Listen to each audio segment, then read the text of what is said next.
If my artwork makes you want to throw up in your throat a little bit, just know that I am not a graphic designer and I threw this together at the last second. But I still think it's a cool scenario to explore. What if Noble Six had survived Halo Reach? Now, if you recall, if you play the mission Pillar of Autumn in Halo Reach, Emil says to Noble Six, "Get the package to the pad and get your ass off this planet. I've got your back." So, initially, Emil wanted Noble Six to survive Halo Reach and get off the planet. What if that actually happened? Now, how could we get this scenario to happen? Well, you remember when those elites jumped out of the Phantom and killed Noble Six? Let's say he actually was ready for them. Because you know Spartans do have radar in their armor. I don't know how he didn't anticipate them in the first place. So he jumps out of the mass driver, dispatches them, and kicks them off the balcony, and gets back into the mass driver. This allows Noble Six to meet up with Captain Keyes, hand Cortana to him, and actually get off the planet with the Pillar of Autumn like Emil initially wanted him to.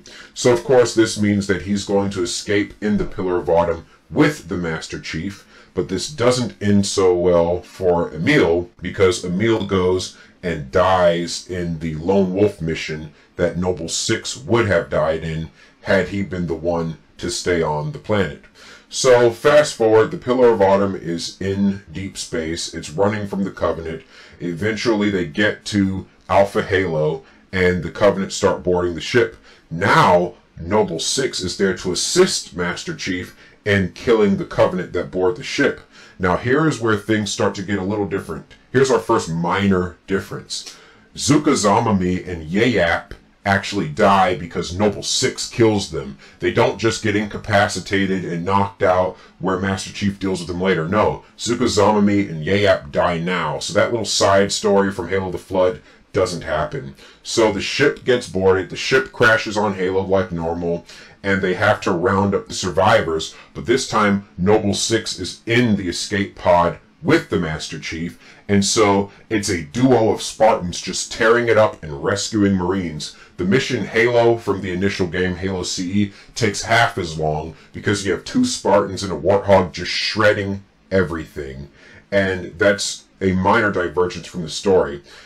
Noble Six and Master Chief board the Truth and Reconciliation and rescue Captain Keyes. The Covenant don't stand a chance, and unlike in the original continuity, there are almost no Marine casualties during this rescue op because Noble Six is there to have the back of the team. Master Chief still infiltrates the control room like initially planned after they go to the cartographer, of course. Now this is where we see the first major divergence in the storyline, the first one that actually has an impact. Master Chief is at the control room. Captain Keyes is smart enough this time to take Noble Six with him to the weapons cache.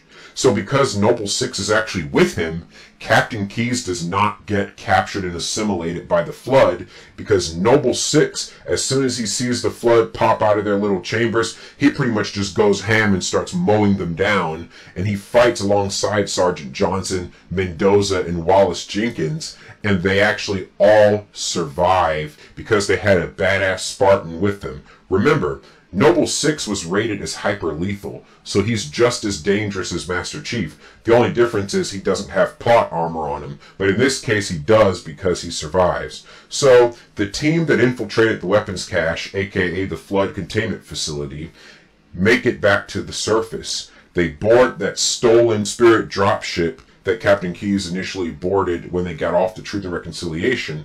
The whole team gets on it, and Captain Keyes starts communicating with any surviving UNSC forces, letting them know that there's some sort of parasite on the ring and that they should avoid going underground because that's where the parasite seems to dwell. And so any remaining soldiers at this point, or Marines, start fighting for their lives, and Captain Keyes and Cortana coordinate a strategy to destroy the Halo ring so the Flood doesn't escape. Captain Keyes and Cortana talk about the phase pulse generators.